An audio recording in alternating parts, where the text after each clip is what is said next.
Okay. We are in Maseches Bava Kama, about to start Bava Kama in Shas survey. So here we go. Bava Kama, just to give a little bit of background, Bava Kama is the first of three Masechta group. It's the first Masechta in Seder Nezikin, and it's also the first Masechta in a three Masechta group, Bava Kama, Bava Metzia, Bava Basra, where the Gemara has already has in, I think, Mesachas Avodah Zarah and other places, that in reality it's all one Masechta, referred to by the Rishonim as Mesechas Nezikin, the Masechta dealing with damages, and in fact that's the way that the Meiri says it. That in reality it was all one Masechta, and then later on they were processed into three separate Masechtas. But basically, what Bava Kama deals with is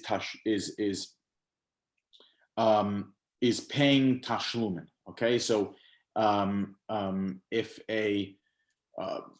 it's the laws pertaining to when someone owes money to another person. Okay, that could be because of the fact that you damaged that person. That could be because of the fact that you your property damaged the individual or another person's property, because you are neighbors and you there's a leak in the attic you're living in into your neighbor's kitchen below you. There could be a whole number of different reasons why you owe the money, but that is basically what Bava Kama deals with. One person owes another. That was the same Borrego with the animals as well? That applies to, So with that is included, many different categories of nezikin, of damages and the like. Bava Metzia, which we'll get to next week, deals with another set of rules and regulations pertaining to civil law, and so does Bava Basra. But this is Bava Kama. So probably the most famous or most critical, if you can say such a thing, of all of the Gemaras in Maseches Bava Kama, really starts with the Mishnah on Daf Mem Hey and the Gemara that follows on Daf Mem Vav. The Gemara over here in the fifth parak discusses a concept of hamotzi mechavero olav lahaviraya. So the Torah tells us the following. The Torah tells us in Parsha Shoftim that if a dayan forgets a certain halacha, so what type of halacha would the dayan potentially forget? So the Torah says, bein dam ladam, bein din ladin, bein nega linaga. Whether it be law pertaining to dam ladam, or law pertaining to din ladin, or law pertaining to rega larega. So nega lenega. So what are these different categories of Torah law? It would seem like it kind of summarizes all of Torah law in these three categories. So this is what the Gra has in Adaris Eliyahu, that it does summarize three separate areas of Jewish law. Bein dam ladam is laws of Isser v'Heter, okay, which we dealt with really in the first three sections of Shas, in Zrayim, in Moed, in Nashim, things that you can do, you cannot do, laws pertaining to the kitchen that exist in Maseches Chulin, Shchita, laws of Shabbos, right? These are laws of what you can and cannot do, Isser v'Heter. Then din ledin is dine mamanos, and nega lenega is so the din ledin is civil law, and the nega lenega is tuma v'tahara. These are the three areas of halacha. So it's not particularly taras. Not necessarily taras, right?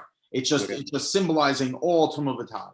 Okay, so what is the difference between these three areas of halacha? So this is good just from a fundamental methodological point that the Gra makes over here, that there's a difference in these three areas of Jewish law in the way that these different areas are regulated when faced with doubt. Okay, let's say when you have a doubt regarding the areas of Isser v'Heter, which includes mitzvos. Okay, so let's say a person's not sure whether or not they shook lulav. So what do you have to do? You have to go and shake lulav. Why? Because suffix deoraisa, have a suffix in the area of bein dam ladam. So we are machmer. Okay. Suffix deoraisa l'choma, suffix derabanan l'kula, svek sveka, a double doubt. Then we say mutter. Okay. This is the first area of Jewish law. The last area of Toma V'Tahara, when you are faced with a doubt, the halacha is basically like this: that if it's a doubt of whether or not let's say I'll give you the case. The case would be you came in contact with a corpse. You don't know if the corpse was that of a dead rat or a dead frog. If it was a dead rat, so then you would become impure. If it was a dead frog, you are not impure. Okay.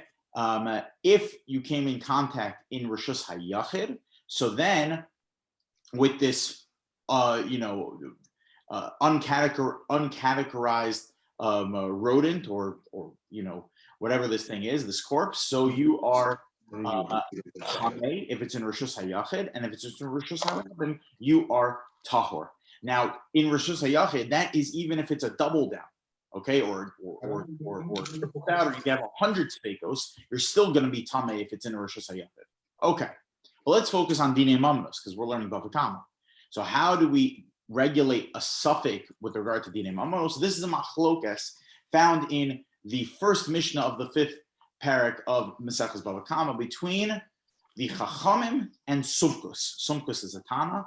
Sumkus says, Mamon hamutal b'safek, that if you have money that is disputed, that's in a state of doubt, cholkin, you split it. Okay? Where are you? So we're not there yet. Okay, I'm just telling you the opinion of Sumkus. This is the opinion of Sumkus. If you have Mamon hamutal b'safek, money that's in a state of doubt, split it. Come along the Chachamim and they say no. Money in a state of doubt retains in the possession of the original owner, and if you want it, you have to prove it that it belongs to you. Hamotzi mechavero alav lehevi raya. Okay, this is that in that's also in what's it called, Yevamos, in Lamed Zayin on the what's it called, the Yevama that dies, right? Or the different cases depending on who dies. Mm. The uncertain one they call him. I don't know what the Hebrew was. I don't recall either. When the woman's pregnant, and you don't know if it was the son of the Yavam, or the brother that died, and then you don't know when he comes to inheritance. There were all these different. Yeah. So Amos Mechaver all over Raya. Right. So he has to prove it. What is that? It's called when you have to wait the 3 months Before she can marry, yeah. Yeah. There's a term. Okay, I'm blanking on it right now. But anyway, so yeah, this is the great rule. In fact, the Gemara refers to it as, if you look at the previous daf, the Gemara refers to it as Zekhal Gadol B'Din. This is the great rule in the area of Dinei Mamnos. There, Zekhal Gadol B'Din. Zekhal Gadol B'Din Hamotzi Mechavero Olav Haraya. Okay. The Gemara now, and this is what I want to focus on this Gemara. The Gemara here deals with, okay, well, how do we know that Hamotzi Mechavero Olav Haraya, that you have to bring proof? Amar Shmuel Bar Nachmeni, Menayin Hamotzi Mechavero Olav Haraya. Where do we know that you need to bring proof, that the burden of proof is upon the friend if you want to take something from your friend? Shene Amar, as the pasuk says, in Parshas Mishpatim, when Beis Din is adjudicating a case, mi bal dvarim yigash aleim, that the prosecutor needs to present to the dayanim. Okay, yigash aleim, what do they have to do? Yigash raya aleim, they have to present a proof to them. Okay, so it says the Gemara, maskef la Rav Ashi. Rav Ashi asks probably the most famous line in all of Maseches Bava Kama. Maskef la Rav Ashi. Rav Ashi asked the following question: Halamali kra. Why do I need a pasuk over here? Why do I need a pasuk to teach me Hamotzi Mechaver Olav Haraya? I don't need a pasuk. Svarahu. It's logic. I don't need a pasuk. It's straight logic. If a person's sick, you go to the doctor. right? You fix what's wrong with you. Do I need a pasuk to tell me that? No, it's plain simple logic. Okay. If I have a runny nose, I use a tissue. Do I need a pasuk to tell me I'm supposed to use a tissue? No. So we don't use this week's parsha. What was that? We don't use this week's parsha. What do you I'm mean? Hashem the healer. And what's it? The Rofe. Right, and also it happens to be it's a pasuk in Parshat Mishpatim, v'rapo yirapeh, right? That's the heter for a doctor to Rabbi, heal. I'm sure there's some people that need the pasuk. My father. So this is an important methodological point that the Gemara is making over here, that if something is a svara, so then you don't need a pasuk associated with it. Now, it is important to note over here that this concept of svara, like, where does it come from? Like, who says, right? Who says that if it's logic, it wins, right? I think that there was a fellow named Korach who tried to use logic, and he did not win, right? That was a big no-no that Korach tried doing. He was using common logic instead of just based on Torah psukim, and that was a problem. So, But he's also using logic in a chok, right? no, not necessarily. Isn't the tzitzis thing a chok? No, the Gemara gives reasons for tcheles. I didn't say. I didn't say. Well, there's no. I mean, if you say the Sefer Achinoch, right? Right, exactly. The real reason. Well, what you're pointing out is basically what the Pri Megadim points out, which is really every mitzvah is in reality a hok, right? Every mitzvah is done like what we spoke about this morning, right? You can't ask the question why. Why? Because God said so. Okay, you can give every beautiful reason in the world. Ultimately, the reason why, God said so.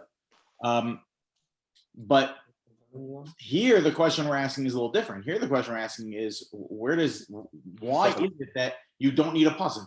So what if it's a svara? So what?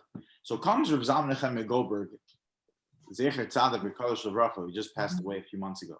Zalman Nechemia Goldberg was one of the greatest poskim in Eretz Yisrael in the 20th and 21st century. So Reb Zalman Nechemia Goldberg explained, he said that you want to hear a great mice about Reb Zalman Nechemia Goldberg? Talk about knowing Shas. Unbelievable. So two of my Rebbeim were students of Reb Zalman Nechemia Goldberg. So one of my Rebbeim told me that he once saw Reb Zalman. He went to go hear a shir from Reb Zalman Nechemia Goldberg, and he went to the yeshiva that Reb Zalman Nechemia Goldberg was going to be speaking in, and they called him the Garzon. Okay, so he went to go hear a shir from the Garzon, and he sees him just kind of like standing in the hall, and he's been giving the shir for the last 25 years in the same place on every Wednesday night or whatever. Okay, he sees him walk into the entrance, and he's kind of just like standing there. So he walks over to him. He says, "Chodarav, does the Rav need to be shown where, the classroom? Like, is there?" He says, "Yeah. Do you mind just pointing where am I giving the shir?" He says, in the same classroom you always give the shir. He says, "Do you mind showing it to me? I never really paid attention to exactly where." So, because he's always thinking and learning. So he brings him to the classroom, and the guys are sitting down, and Reb Zalman Nechemia is sitting at the desk, and he says, "Okay, so what did you learn this week?" They said, "Oh, we just finished the first parak of Ksubis." Okay, by the way, the end of the first parak of Ksubis, Gavin, heads up, going to be getting there soon. The end of the first parak of Ksubis, again, are some of the hardest Gemaras that you're going to encounter. From Daf Yud Beis till the end of the Masechta, Mamish, some of the hardest topics in all of Shas, about Rov and Chazaka. So I just got my T-shirt that said I finished the second parak of Yevamos. So I got to get a new T-shirt. No, you have to wait till you finish the first parak of Ksubis. So they said it would be great if the Rav can share some divrei Torah about that. So he goes like this. He puts his head on the table.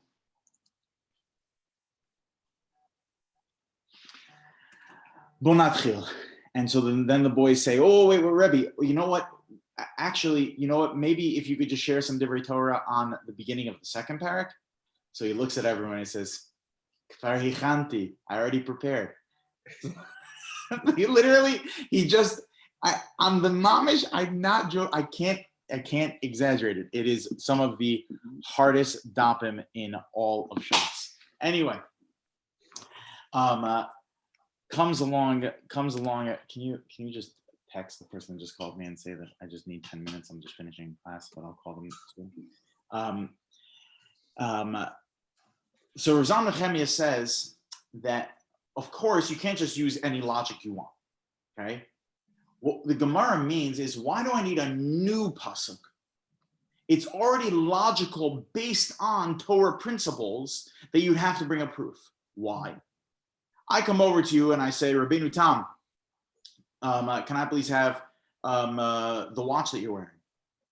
And you say, what are you talking about? It's my watch, not your watch. Okay. It's a bad example, but okay. Bad example. Can I have your It's already yours, Rabbi. Can I have my tacky chips back? My tacky chips, right? You eat the tacky chips. Already gave it to you. Can I have my tacky chips back? And you say, they're my tacky chips. I said, what are you talking about? Those are my tacky chips. So if I just upend and take them from you on the basis that I believe them to be mine, okay? So then what's that called? Stealing. Stealing.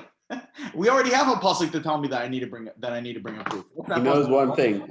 Yeah. What's that pasuk called? Lo ysigno, right? That's referring to children.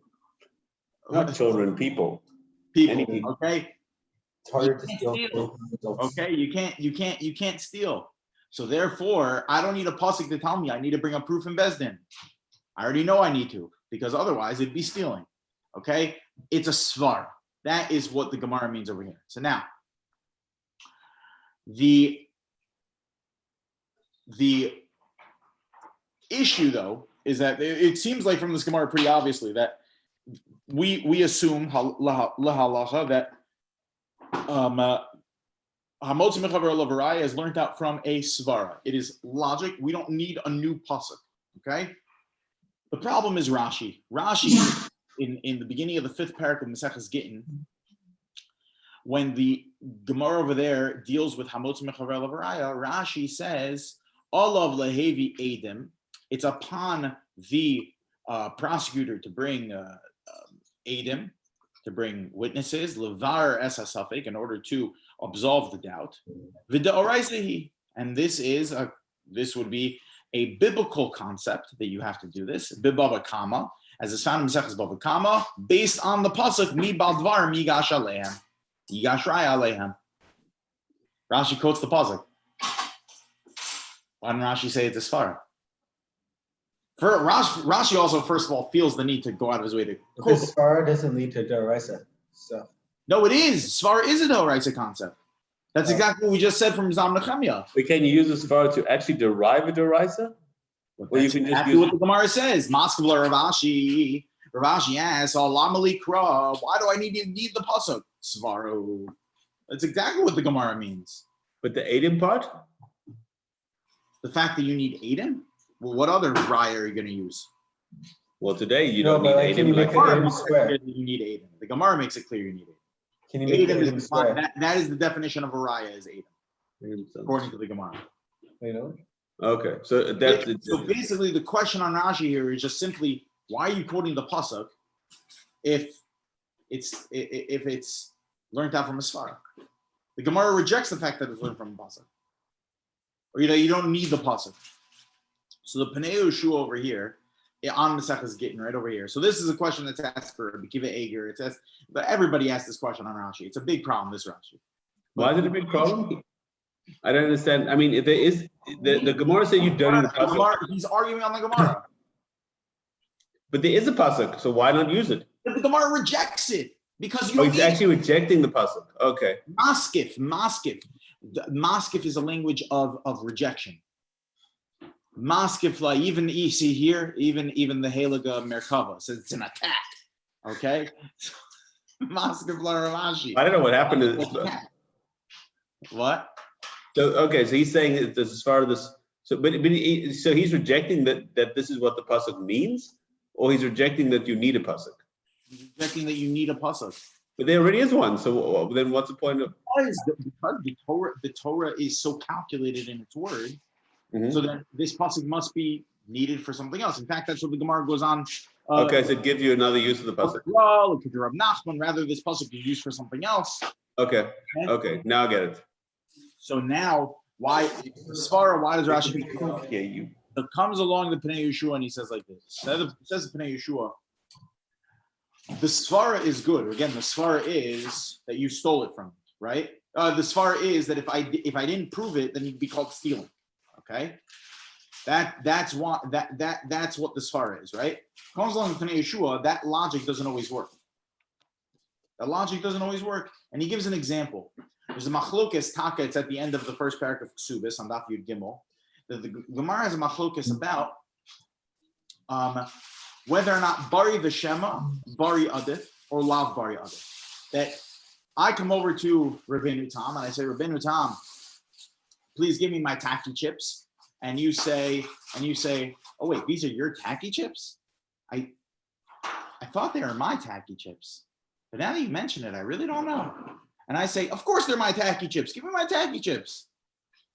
And he's like, oh, I don't know. I mean, are they? I really don't. I mean, I have them, but like, so in such a scenario where I'm a bari, I'm certain of it. He's a shema. Does Hamotz Mechaber Alav still apply? Okay. So this is a machlokes found. It is a machlokes found in the Gemara in Ksubas and Daf Yud Gimel. And Yevamos. And about bari v'shema. Yeah, there's the uncertain one and the certain one. Like the two. There was the sons that you have this uncertain son who's born. Actually, I think it's from. They took it from. Maybe they took it from the Tubas. There was the son born in the middle. The woman got married after 3 months, less than 3 months, and there were sons from the first marriage, sons from the second marriage, and then neither of them let the uncertain one inherit. Yeah. Because they say you belong to the other family, and the other one says you belong to the other family, and then he inherits from neither family. Right. So what do we say in the rule of bari v'shema, bari adav, la bari adav? So there's machlokes. Why wouldn't we just say hamotzi mechaver levaraya? Isn't it logical? You have to say, so no. If without the pasuk of mi bal dvar migash aleim, migash raya aleim, I wouldn't necessarily apply it to that case. That's where the pasuk doesn't disappear. The Gemara by us is just saying that is not the end all proof. You don't need to rely on that pasuk to tell me that in a regular case you need to do hamotzi mechaver levaraya. But it doesn't mean that pasuk disappears. That pasuk still is needed to teach me in certain scenarios where the svara doesn't apply. I need the pasuk, okay? But isn't it being used for something else right now? The Gemara in Bava Kama uses it like this. So the Gemara uses it also in the realm of that there's a din in Hilchos Dayanim that the way that a Bezdin adjudicates a case is that they go to the accuser first, the Tovea Tchila. You go to the accuser to hear their testimony before you go to the Nitba, the defendant. But it's, at least according to the Bnei Yeshua, this was not an exhaustive limud that's found in the Gemara. The Gemara is basically saying that is something we learned from the pasuk. That's not the only thing we learned from the pasuk. That's the Pnei Yeshua's interpretation of this Gemara. And again, this is just the way he's defending Rashi. By the way, that's what he writes in the introduction to his work. The introduction of Pnei Yeshua, he writes that his main mission is going to be defending Rashi, just like his grandfather, the Magini Shlomo. He says, I'm trying to finish the work that my grandfather, or his great-grandfather, I forget, the Magini Shlomo did, that his life's work was dedicated to defending Rashi. He also is going to try and defend Rashi. This is his way of defending Rashi. So that's one example that the Pnei Yeshua uses. I think that there's another good example of this, why you need why the pasuk would still be needed in certain scenarios. The Gemara in Bava Metzia on Daf Zayin has the following, by Rabbi Zera, that you have the following conundrum that Rabbi Zera points out. It says, what would be the halacha in the following scenario? Takfa echad b'faneinu ma'u. That, let's say the two litigants are standing in court. Let's say one of them is holding the tacky chips and the other guy is not. right? So Jacob's holding the tacky chips, Rabbeinu Tam. I'm not, and I'm saying they're my tacky chips. And the Bezdin's adjudicating the case, and I go ahead and I grab the tacky chips from Rabbeinu Tam. Now I'm holding them, okay? So it seems kind of silly, but Reb Zera says, well, maybe there's what to consider over here, because Hechidami, what would be the case? If Rabbeinu Tam is quiet, so then we have a concept of shtika kehoda. Silence is like admission. So then his favorite halacha. It's like he's admitting to me, right? And therefore, they're my tacky chips. End of story. Vida katsavach, and if he starts screaming, my dahavilele, right? Obviously, they're really his tacky chips, and I was just taking them from him, right? So says the Gemara, rather, what's the scenario? Lo tzricha deshasik miika, right? Because no matter what, we'll figure out who the owner is, right? If he was quiet, so then obviously they're mine, and if he starts screaming, obviously they're his. So what's the scenario that Reb Zera is confused about? The shasik miikara v'hadar tzavach. At first he was quiet, and then he starts screaming. Why? My midishasik odi odile. Is it that he was quiet and therefore he was admitting to it, and then he says, "Oh wait, I really want those chips," and now he starts screaming just to make a hubbub to get them back, but in reality he really admitted to the fact that they're mine. Oh Dilma, or perhaps given the katzava chashta. Now that he's screaming, really igloi milsa the high deshasik miikara savar. That the reason he screamed, the reason he's screaming now is because he realizes, wait, why aren't the Dayanim stepping in? They just saw him steal my chips. I didn't say anything because I didn't want to be disrespectful to the Dayanim. Obviously, they know that they're mine, right? Now that I see they're not doing anything about it, I'm going to make a big deal about it. Okay, this is the question that Reb Zera is bothered by. Says Rabbi Hanan Wasserman, what is the umbrella issue? What is the real issue, the nakuda that Reb Zera is bothered by? Reb Zera is a posek. What is Reb Zera struggling with in this conundrum? So says Rabbi Hanan, he's struggling with what is the definition of hamotzi mechaver olav haraya? That when we say hamotzi mechaver olav haraya, is that a psak that Bezdin makes? That they say you have to bring a proof. It's like midin vada, you must bring a proof. Otherwise, it's nothing to talk about. Or is amotzi mechaver olav haraya because of the fact that there's really nothing else we could do about it. Oh, there's no other option, so we'll say hamotzi mechaver olav haraya. Okay? If you say that hamotzi mechaver olav haraya is a din vadai, that proof needs to be made, and if proof is made, then it is mamish mine. So then there's once I prove that it belongs to me, being that the fact that he was quiet, okay. Once I prove that it belonged to me because of the fact that he admitted, so then that's it. It's end of story. Or is hamotzi mechaver olav haraya a din suffix? That it's unclear, okay?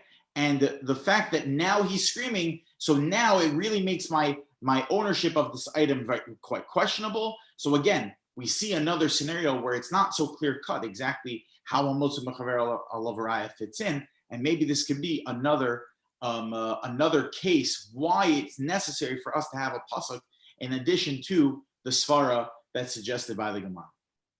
Okay.